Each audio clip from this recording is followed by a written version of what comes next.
tenemos como invitados a funcionarios del IMSS. Tenemos primeramente al contador Alan Saúl Espejo Blanco, quien es el titular de la Jefatura de Afiliación y Cobranza aquí del Estado de Nuevo León, y también al contador público Carlos Jaime Rodríguez González, quien es jefe del Departamento de Supervisión de Auditoría Patrones, también en el Estado de Nuevo León. Muchas gracias por acompañarnos ambos, pues tratando este tema del salario base de cotización. Muchísimas gracias, Hugo. Antes que nada, gracias por la invitación, tanto a ti como a Luis. Es un honor y un placer estar el día de hoy con ustedes. Salario base de cotización. Pareciera, bueno, pues que un tema que no trae consecuencias de momento, es decir, contratas un trabajador y bueno, pues de esto debe de guardar concordancia con el registro que hacemos ante el Seguro Social. Pero, contador Alan Espejo, ¿qué nos pudieras decir del salario diario base de cotización para determinar cuotas al Seguro Social? Así es, Luis. Mira, pues como hemos platicado en anteriores charlas que hemos tenido, creo que es un tema bastante interesante. Por eso cuando me planteabas la oportunidad que nos das hoy a través de tu radioescuchas de poder hablar de este tema y poder comentar la relevancia y la importancia que tiene el salario base de cotización, por el universo en la que de una u otra manera se ven involucrados todos los trabajadores, ¿no? Un salario en el que es la base con la cual tanto los patrones aportan sus cuotas al Seguro Social y es la base para los trabajadores en la que ellos se ven beneficiados tanto para su retiro, ¿sí?, para los que vienen siendo estas nuevas generaciones de las que hemos hablado, y tanto para las personas que ya tienen de una u otra manera una cotización especial con la ley del 97 y la ley del 73, ¿no? Entonces creo que sí es una importancia. Creo que hay muchas a veces muchas dudas por parte de quienes son patrones. Lo hemos comentado en otras ocasiones como nuestro universo aquí en Nuevo León, de hablar de aproximadamente más de 57,000 patrones. Tenemos una gama importante que casi 53,000 patrones, tú, Luis y Hugo, los tenemos de 1 a 50 cotizantes. Entonces ahí tenemos un gran nicho de trabajadores que a veces el mismo patrón y el trabajador tienen la duda de cómo integrarlo, de que si un concepto integra o no integra, que si le dan un concepto de alimentación, que si le doy un concepto de un bono, en fin, una serie de dudas que hoy sería importante que a través de las inquietudes que te marcaron, pues ir viendo cuáles son aquellas dudas que pudieran tener para cada prestación en especial, ¿no? Hugo, el artículo 27 de la ley del Seguro Social, bueno, pues establece y pareciera que no debiera de causar mayor dolor de cabeza ni a la institución del Seguro Social, ni al patrón, ni a los trabajadores, como bien refiere Alan Espejo. A la letra, ¿qué establece, Hugo? Pues mira, el artículo 27 a la letra establece que para los efectos de esta ley se excluyen como integrantes del salario base de cotización, dada su naturaleza, los siguientes conceptos. Y por ahí te enlista una serie de conceptos que pues nos gustaría tocar aquí con Alan, en cuanto a que algunos, como Luis lo menciona, parecen muy sencillos, pero en la práctica resultan ser todo un dolor de cabeza, ¿no? No sé si pudiéramos empezar a comentar algunos de ellos. A lo mejor los que pudieran ser más problemáticos desde el punto de vista de nosotros como IP, y a lo mejor Alan Espejo en el caso de la experiencia que ellos tienen como institución, en el caso de las auditorías y revisiones que llevan a cabo. Exacto, sí, ¿con qué se han topado? No sé, por ejemplo, un tema desde la iniciativa privada es la cuestión de las horas extra, ¿no? Cómo manejar ese concepto en cuanto a si son dobles, son triples, si son... que a veces parecería que el tiempo extra se vuelve rutinario y forma parte de la jornada, ¿no? Entonces, ¿cómo distinguir ese tipo de pequeñas diferencias? Así es. Mira, yo creo que, como bien lo comentas, el artículo 27 de la Ley de Seguro Social nos establece todo aquello que excluye, ¿sí? Nos da las 9 fracciones, y entre esas 9 fracciones, entre varios conceptos que tocaremos, nos dice cuáles son aquellos conceptos que, dada su naturaleza, no integran y no juegan para efectos del salario base de cotización, que ya como lo comentamos, es la base con la cual los patrones aportan sus cuotas al Seguro Social. Hablando entre varios conceptos que está la fracción 9, que es la que tú refieres en cuanto al tiempo extra, un tema, como bien lo comentas, bastante controvertido, y mucho más por esto que la vez pasada que tuvimos la oportunidad de estar en el Colegio de Contadores, ya ves que hablamos de este tema tan importante de lo del tiempo extra, con por ahí una jurisprudencia y una tesis que salió, una del 2009, en la que se establece que hoy el tiempo extra deberá pagarse a salario diario integrado de acuerdo al 84 de la Ley del Trabajo, y una tesis del 2011 que establece que la cuarta hora ya debería de pagarse con el 200% y la primera hora del cuarto día. Entonces, aquello que teníamos que las primeras 9 horas, ¿sí?, se pagaban de una manera, sin importar cómo, pues como que le vino a dar un contrasentido. Entonces, hoy en día el tiempo extraordinario se ha convertido en un punto importante, tanto como bien lo comentas, tanto en la complejidad que puede tener a veces por el desconocimiento de cómo integrarlo, pero también en la complejidad de cómo de una u otra manera se opera en las empresas. Es decir, para efectos del Seguro Social, ¿qué nos establece la fracción 9? Dice, no va a integrar salario, ¿sí?, aquello que esté dentro de los márgenes establecidos en la Ley Federal del Trabajo. ¿Esto a qué nos lleva? Nos lleva a remitirnos a la Ley Federal del Trabajo, e irnos a analizar lo que establece el artículo 64, 65, 66, 67 y 68 de la Ley Federal del Trabajo. Entonces, ¿en dónde tenemos cuál es la parte importante o medular? ¿Qué no va a integrar salario? No va a integrar salario todo aquel tiempo extra que esté dentro de los márgenes establecidos. ¿Cuál es el margen permitido? 3 horas diarias, 3 veces a la semana. A ver, vamos a poner un ejemplo hipotético, claro, ¿no? De un trabajador que un solo día a la semana laboró 9 horas extras. Y el contador dice, bueno, pues de acuerdo a la Ley Federal del Trabajo, 9 horas extras, las primeras no graban para efectos del Seguro Social, porque estamos para efectos del Seguro Social. Bajo esta jurisprudencia o tesis, bueno, pues lo único que estaría exento serían las primeras 3 horas extras, es decir, las restantes estarían grabadas bajo esta modalidad. Bajo esta modalidad. Aquí nada más quisiera partir. Serían 2 cosas. Esta tesis de la que te hablo y de la jurisprudencia vienen a ser aspectos fundamentalmente laborales, que no tienen que de una u otra manera no se rige hacia lo que es la parte de la seguridad social. No tanto que no la rija, sino que viene a ser más hacia el problema laboral. Para efectos de seguro social, el 27 sí lo deja claro. En el ejemplo que tú pones hipotético, un trabajador labora el lunes 9 horas. Normalmente, ¿cuál es la costumbre que se tiene por hacer?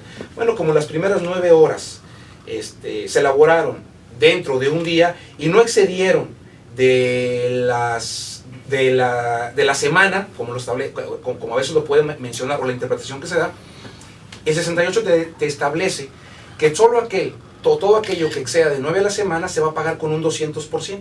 Entonces, esto es lo que ha causado la confusión.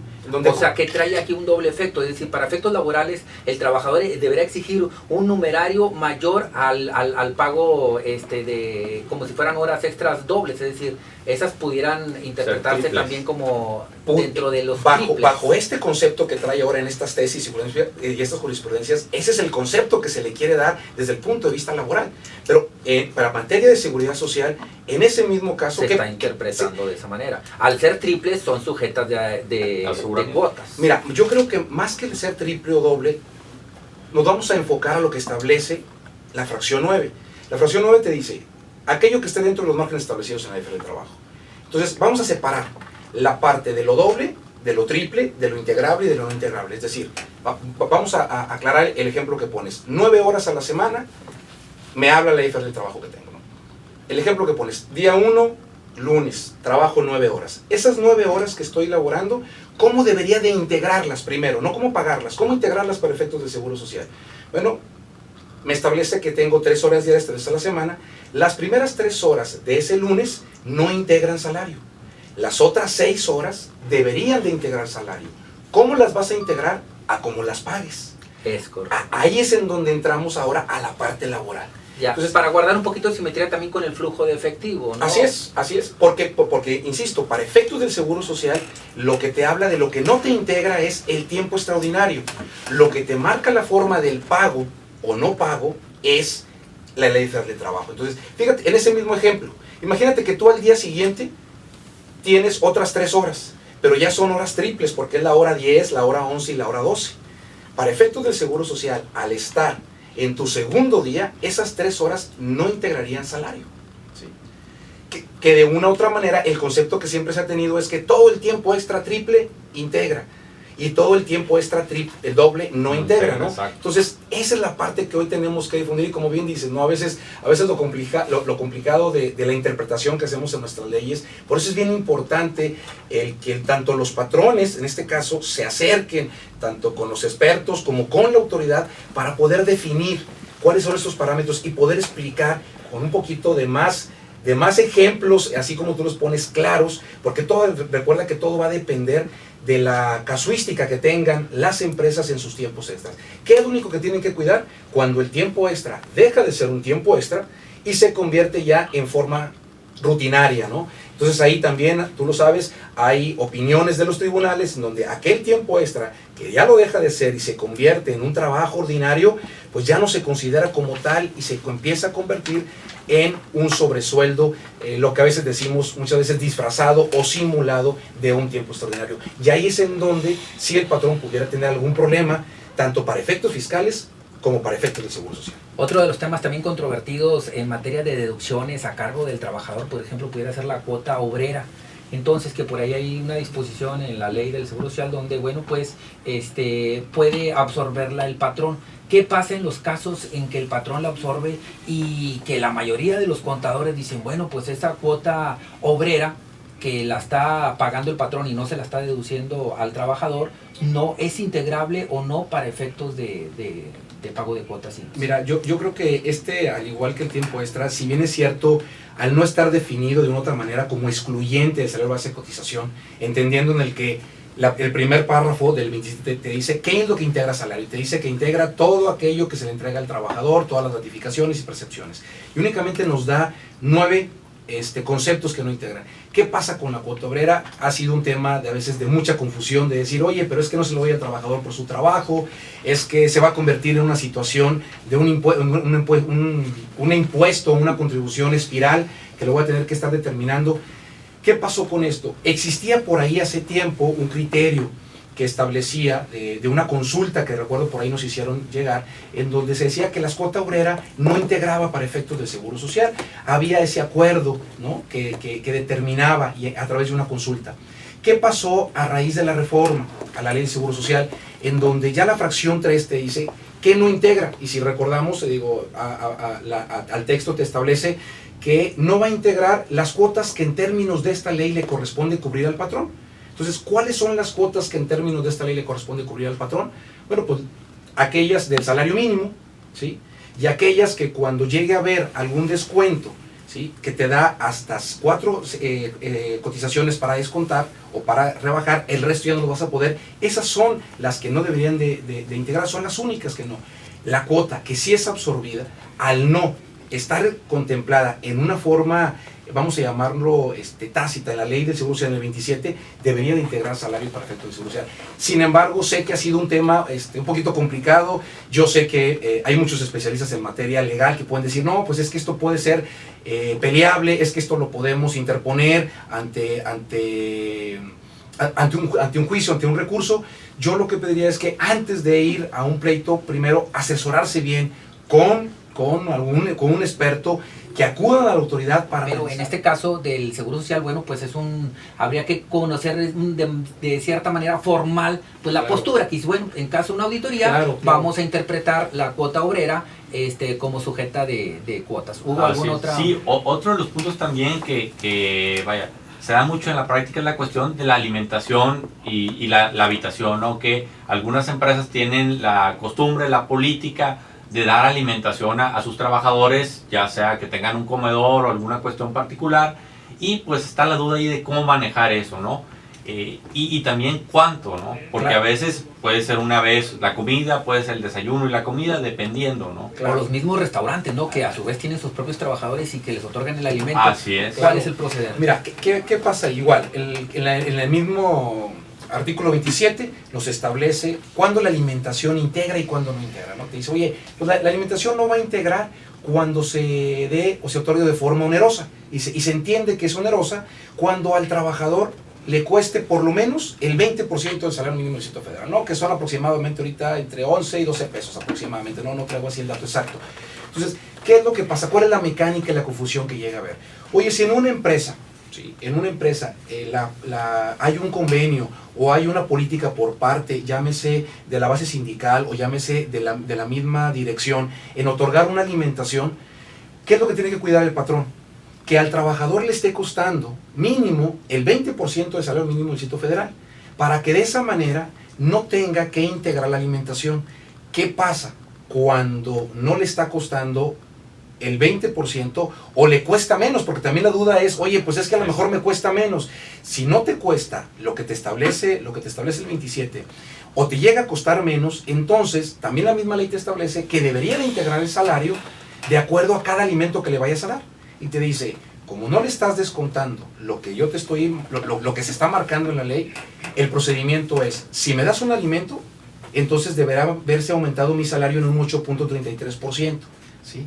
Si no, o si me das 2 alimentos en un 16% y así hasta llegar al 25%. Entonces, sí es importante cuidar que en muchas de las ocasiones se le da una alimentación a los trabajadores y olvidamos la parte del descuento. Y que muchas veces por querer otorgarlo y no conocer a fondo cuál es el procedimiento de lo que te establece la ley, cuando llevamos a cabo revisiones o auditorías o inquietudes del mismo patrón, dice, oye, es que no sabía que me tenía que descontar, porque en ocasiones nos dicen, es que a mí me cuesta más barato de lo que establece, ¿no? Entonces, ese tipo de inquietudes son las que les hemos pedido a los patrones que se acerquen, tanto con Carlos a la supervisión de auditoría, con un servidor o a las subdelegaciones, para que esas dudas las podamos resolver antes de llevar a cabo procedimientos o estar pagando y que después esto no le vaya a ser una causa onerosa o una sorpresa que tenga que pagar diferencias por esos conceptos. Teníamos unas preguntas de los radioescuchas, incluso una refería en este caso de la alimentación.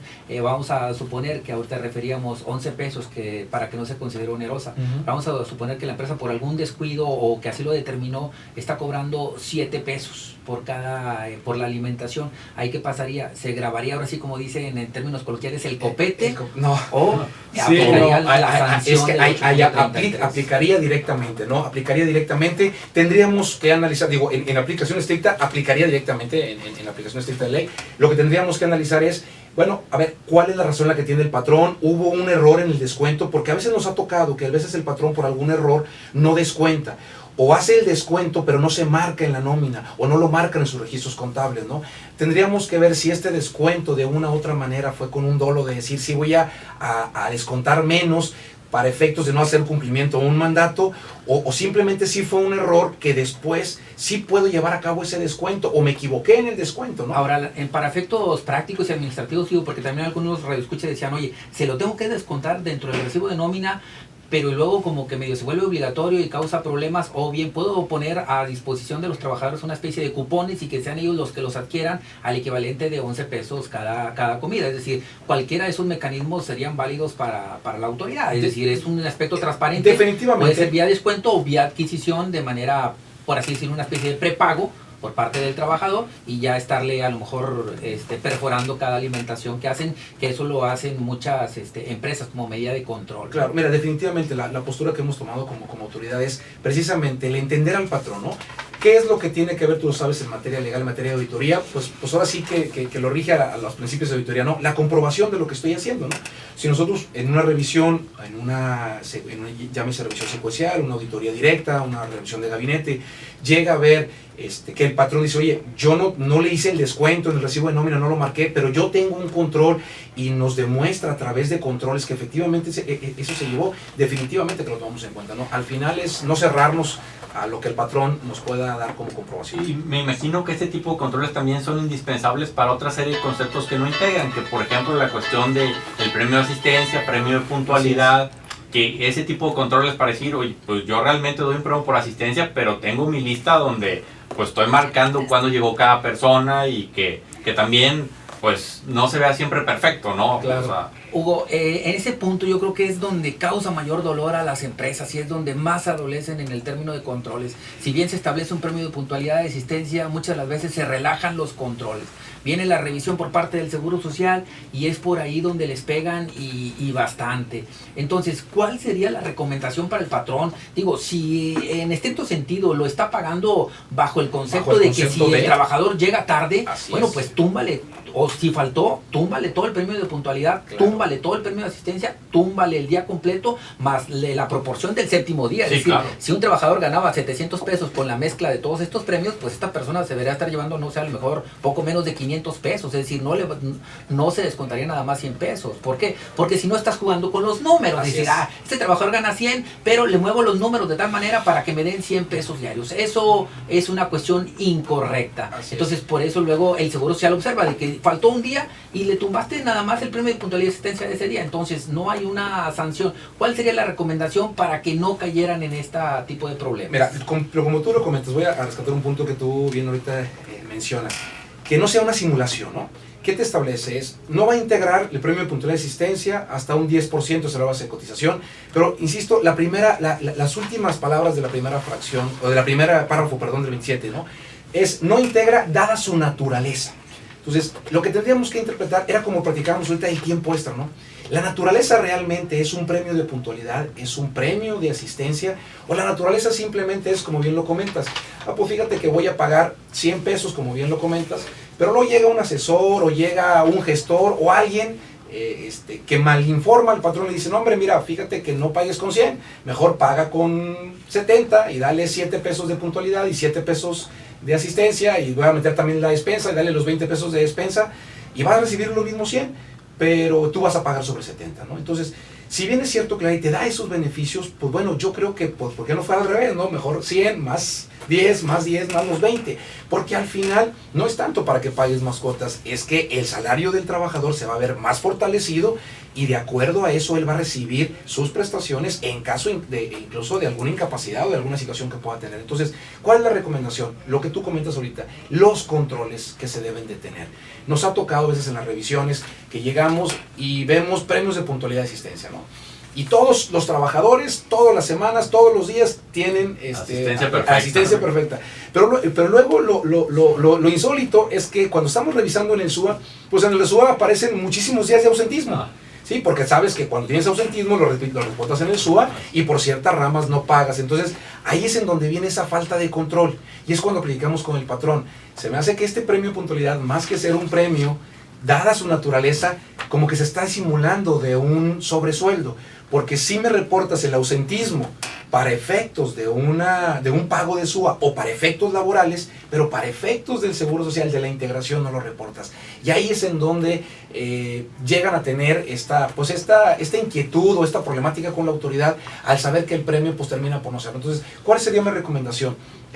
El control interno, un control que a veces se ha dejado de hacer en estos conceptos que hay en el área de recursos humanos, en el área de nómina, ¿no? Entonces es bien importante y aprovechar para agradecerte la difusión para que los patrones encuentren a través de sus asesores, a través de los colegios, a través del mismo instituto, una asesoría de saber qué sí, cómo lo puedes hacer para efectos, primeramente, de darle seguridad jurídica al patrón, ¿no? Y sepa que por parte de la autoridad no se trata de cuál es el criterio que yo pueda tener, sino qué es lo que establece la ley, y en base a eso el patrón deje de tener una duda de saber si hoy lo paga de una manera o mañana lo paga de otra manera. Hugo, también otra de las preguntas que enviaban por ahí es en el caso de los patrones bondadosos, ¿no? Que si bien fiscalmente y a la empresa le fue mal, resultó una pérdida, bueno, pues esta históricamente a lo mejor venía pagando una PTU a los trabajadores, y dice el contador, oye, bueno, pues no resulta nada pagar, pero pues vamos a darle 30 días de salarios bajo como el concepto de premio de PTU. En sustitución de la PTU, así digamos. Es. Y el contador se le va la rola y pues no dice, es que esto es PTU, así se registra contablemente y no es sujeto de integrar el salario.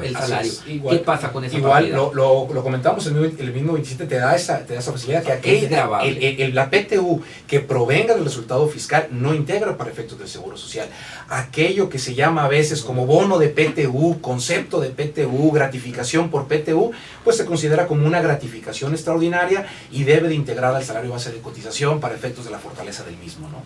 Pues prácticamente ya estamos en los últimos minutos del programa. Nada más también queríamos aprovechar, por ahí escuchamos, Alan, que estás participando en una especialidad en la Escuela de Contadores, algo así llamado Capital Humano, algo que nos pudieras comentar sobre esa especialidad. Así es, no, pues primero, muchísimas gracias también por esa oportunidad, definitivamente, ¿no? Ya tenemos tiempo, bueno, pues ustedes también como colegas del colegio, durante mucho tiempo se ha trabajado en buscar una nueva área que viniera a complementar esto que platicamos, ¿no?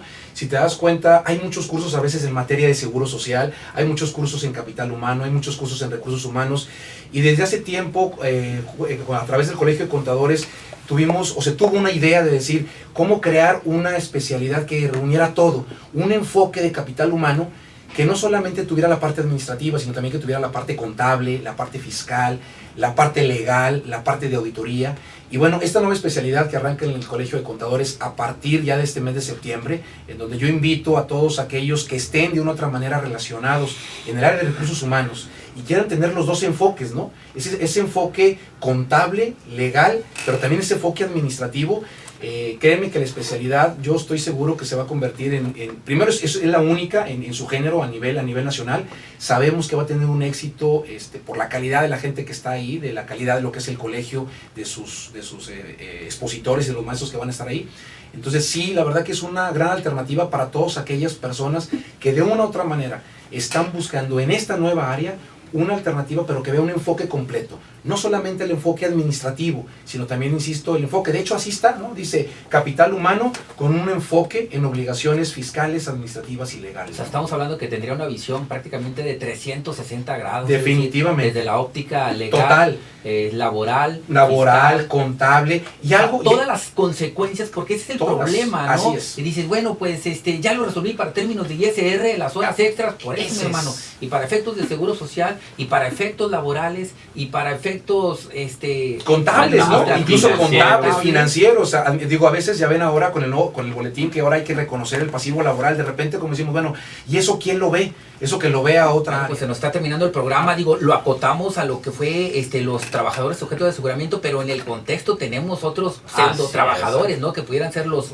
asimilados a salarios, ¿no? Personas con honorarios, con actividad empresarial y profesional que les está pagando un solo contribuyente una cantidad mensual, el mismo importe, etcétera, ¿no? Que pudiera ser sujetos también de aseguramientos, que eso implicaría otro programa dedicado especialmente para eso. Exacto, porque aquí, como Alan lo comentaba en los otros temas, pues tiene que ver la legislación laboral, ¿no? Es la que da la pauta para ya, ahora sí que en materia de seguridad social, saber cuál es la postura, ¿no? Sí, y que el contrato no va a marcar el destino o los actos de fiscalización o no por parte de la autoridad. Es decir, tú no puedes sacar un contrato de honorarios y decir, no, pues es que no es trabajador. Ah, sí, mi hermano, es que esto no. La naturaleza de lo que se está prestando, bueno, pues habla de un trabajador. Así es, sí, aquí coloquialmente aplicaría la cuestión esa de que del dicho al hecho hay mucho trecho, ¿no? Aquí tienen que coincidir para efectos de, pues, darle la razón a quien realmente la tiene. Alan, les damos las gracias a Carlos Jaime Rodríguez por haber estado aquí presente. No sé si tienen algunos comentarios finales. Claro, comentarios finales también agradecerte, Luis, agradecerte, Hugo, y recordarle al sector patronal de Nuevo León y a los dictaminadores que se vence el dictamen el día 30 de septiembre de este año. Estamos en la mejor disposición, como ya lo hizo el contador Espejo, puertas abiertas ahí en el Departamento de Supervisión de Autoridad de Patrones. Cualquier duda, ya saben que se va a presentar en forma electrónica. Estamos ahí este primer año. Hay un buen número de dictaminadores que optaron por este medio. Cualquier duda que tengan en cuanto a la presentación, estamos para servirles ahí. Claro que sí. Hugo, si quieres referir el correo electrónico. Así es, el correo electrónico dudas@frecuenciafiscal.com.mx. A través de ese medio, con mucho gusto, nosotros se lo hacemos llegar a la autoridad aquí presente, y pues siéntanse en la libertad de cualquier otra duda o comentario. Con gusto se las hacemos llegar. Incluso podemos programar algún otro programa con temas específicos y más particulares. Alan, ¿algunas palabras finales? Pues no, pues yo nada más agradecerte como siempre, Luis y Hugo, este espacio que nos dan. Para nosotros es importantísimo que a través de esta estación, en la que sé que llega a muchos empresarios jóvenes, sientan y sepan que hoy hay una apertura, como lo hemos manejado en varios escenarios, de que se acerquen a la autoridad, no que se acerquen, que van a encontrar siempre una respuesta del cómo sí, cómo puedes ayudar, y la difusión que le hemos dado, y ustedes a través de este programa, que sean un canal, ¿no?, para resolver todas aquellas inquietudes que pudieran tener. Muchísimas gracias por este espacio. Muchas gracias. Nos despedimos. Contador público Luis Alberto Padrón. Hugo René Ortiz. Que tengan un excelente inicio de fin de semana. Hasta la próxima.